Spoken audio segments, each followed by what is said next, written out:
All of you. आप सब पे अल्लाह की, भगवान की, ईश्वर की कृपा, खुशी और दया बनी रहे। हाँ सर से रिक्वेस्ट करेंगे कि कम से कम मुझे 10 मिनट दिया जाए। आपके लिए अलाउ है।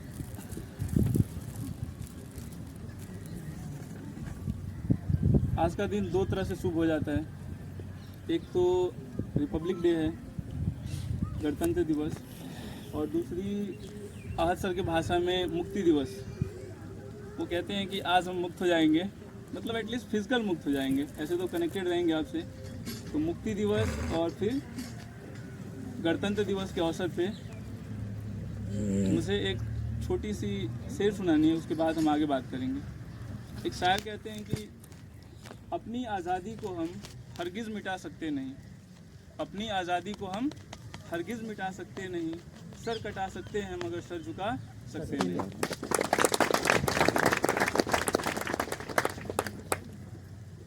आज सर के लिए, मस्जिद के इमाम साहब के लिए, और हमारे जो बुज़ुर्ग हैं, सीनियर्स हैं, जैसे धनेश सर जी हो गए, आदिल सर जी हो गए, और रिस्पेक्टेड प्रोफेसर सर हो गए, और भी जो हमारे बुज़ुर्ग हैं, उन सब के लिए किसी शायर ने 2 लाइन की बात कही है। ए चांद हमने भी एक चांद देखा है, ए चांद हमने भी एक चांद देखा है, तुझमें तो दाग है हमने बेदाग देखा है।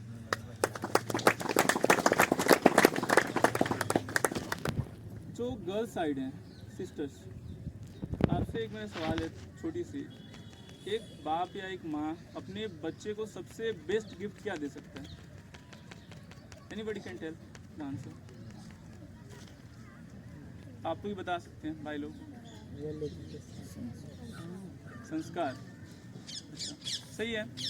प्रॉफिट मोहम्मद ने कहा है, प्रॉफिट मोहम्मद में पीस बी अपॉन हिम, उन्होंने कहा कि एक फादर, एक बाप या एक माँ अपने बच्चे को जो सबसे बढ़िया गिफ्ट दे सकता है, the best gift a father or a mother can contribute to his or her son or daughters is the education. ये प्रॉफिट मोहम्मद का हदीस है कि इससे बड़ा कोई गिफ्ट अपने बच्चे को ही दे ही नहीं सकता। इसलिए आपके पेरेंट्स, आपके माता पिता, उन सबको मैं दिल से सल्यूट करना चाहता हूँ, क्योंकि उन्हीं का इच्छा है, उन्हीं की चॉइस है कि आप यहाँ बैठ करके कुछ सीख रहे हैं या यहाँ बैठने का आपको मौका मिला है। तो आपके माता पिता को, सारे बच्चे को दिल से मेरा सल्यूट है, सलाम है कि वो बहुत ग्रेट लोग हैं जो कपड़ा दिए या ना दिए, कम से कम एजुकेशन आपको दिए। ठीक है। एक चीज़ और, एक व्यक्ति हैं Edwin Arnold, is a very great philosopher, बहुत बड़े राइटर हैं।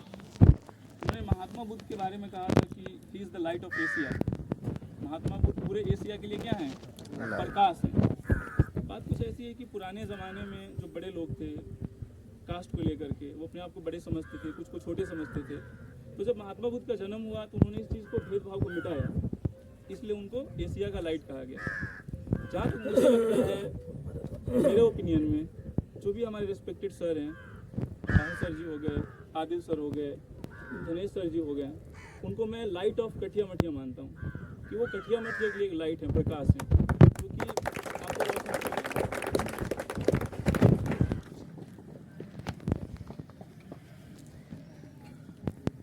सबसे ज़रूरी चीज़ जो मैं आप सबको बताना चाह रहा हूँ आज, सिस्टर्स को और ब्रदर्स को, तो ध्यान दीजिएगा। आप विवेकानंद जी को जानते हैं, श्री विवेकानंद।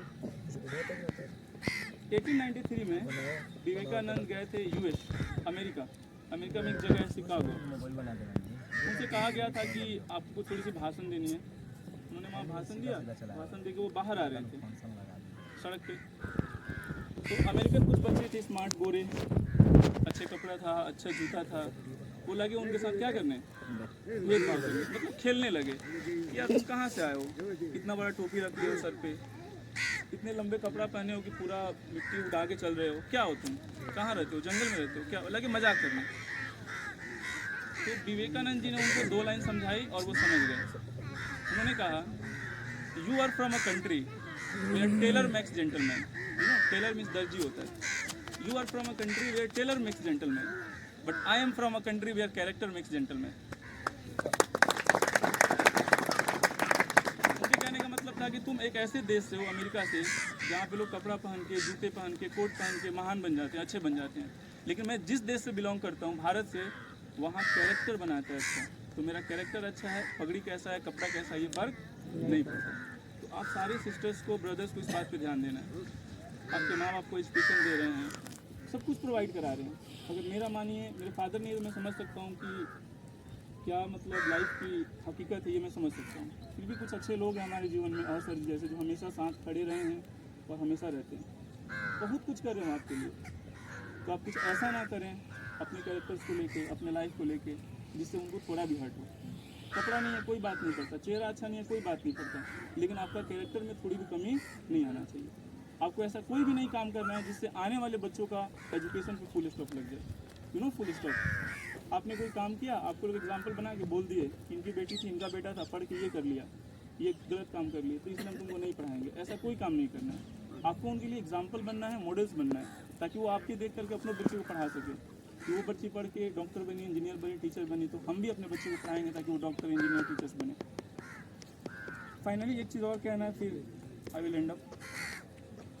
क्योंकि मैं पॉलिटिकल साइंस का स्टूडेंट रहा हूँ, हिस्ट्री पढ़ने का मौका मिलता है, तो हम लोग जो भी बात करते हैं लॉजिकल बात करते हैं ताकि समझने में भी आसान हो। APJ अब्दुल कलाम साहब को आप जानते हैं, 7 भाई में सबसे छोटे थे, 7 या 6 भाई में। उन्होंने कितनी स्ट्रगल की, कितनी मेहनत की, तब उतने मुकाम पर पहुँचे वो।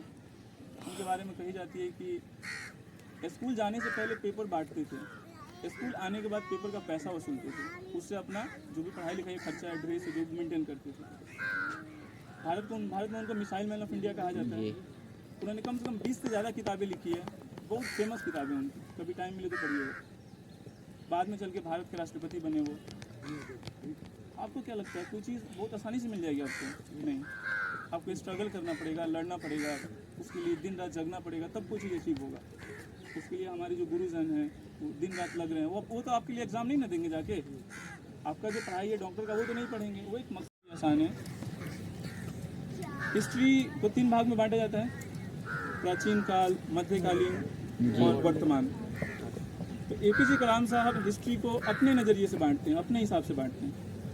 वो कहते हैं कि जो प्राचीन काल था, सबसे पुराना वाला समय था, जहाँ पे लोग लगभग ऑलमोस्ट जंगल में रहते थे या जंगली टाइप के थे, साइंस मानती है इस चीज़ को। वहाँ पे पूरे एरिया में उसका दबदबा चलता था, उसकी पहुँच होती थी, जिसका फिजिकल स्ट्रेंथ ज़्यादा होता था, शरीर मजबूत होता था, मीन्स हट्टा कट्टा है, बॉडी बिल्डर है, किसी को भी सामने वाले को हटा सकता है वो तुरंत, वो राज करता था पूरे इलाका पे, बॉस हुआ करता था वहाँ का। समय बीतता गया, मध्यकालीन आया, मिडाइवल एज मतलब राजा महाराजा का ज़माना, सिंपल में समझ लीजिए। APJ अब्दुल कलाम साहब कहते हैं कि उस मिडाइवल टाइम में, राजा महाराजा के ज़माने में, समाज में वो राज करता था जो या तो राजा होता था या राजा का संबंधी होता था, रिश्तेदार होता था। फ्यूडल लॉर्ड्स, इक्वालिटी जमींदार, वो समाज पे राज करते थे। तो बड़े बुजुर्ग इस बात को फील कर सकते हैं, समझ सकते हैं, क्योंकि हम लोग अभी बहुत छोटे हैं, ज़मींदारी का ज़माना हमने देखा नहीं। फिर वो कहते हैं उसी किताब में कि जो अभी का टाइम है, प्रेजेंट डे, मॉडर्न टाइम, वर्तमान समय, इसमें राज वो करेगा जिसके लाइफ में एजुकेशन होगा। आपका बॉडी हट्टा कट्टा नहीं है, कोई फ़र्क नहीं पड़ता। आप एक अच्छे खानदान से ताल्लुक़ नहीं रखते हैं, आपका खानदान बड़ा नहीं है, कोई फ़र्क नहीं पड़ता। लेकिन अगर आपके लाइफ में सही अच्छी एजुकेशन है तो बहुत फ़र्क पड़ता है। इसलिए हम सब लोगों से रिक्वेस्ट करेंगे स्टूडेंट से कि आप पूरा जीवन एक ही चीज़ के लिए लगाइए, एजुकेशन के लिए। फिजिकल नहीं है, स्ट्रेंथ नहीं है, कोई फ़र्क नहीं पड़ता, सबको छोड़ दीजिए, ठीक है? इस बात का ध्यान रखें। और डॉक्टर अम्बेडकर ने भी एजुकेशन को लेकर कुछ ऐसा ही कहा है। डॉक्टर अम्बेडकर, डॉक्टर भीमराव अम्बेडकर जी, उन्होंने कहा था छोटे मोटे शब्दों में, कहने का तात्पर्य उनका ये था कि जो बड़े कास्ट के लोग थे उनके कमेंट मारा करते थे कि तुम क्या कर लोगे। बहुत लोग आए तुम्हारे जैसे, बहुत लोग गए, उनको बताने के लिए वो कमेंट मारते हैं कि शिक्षा शेरनी का दूध है। क्या है?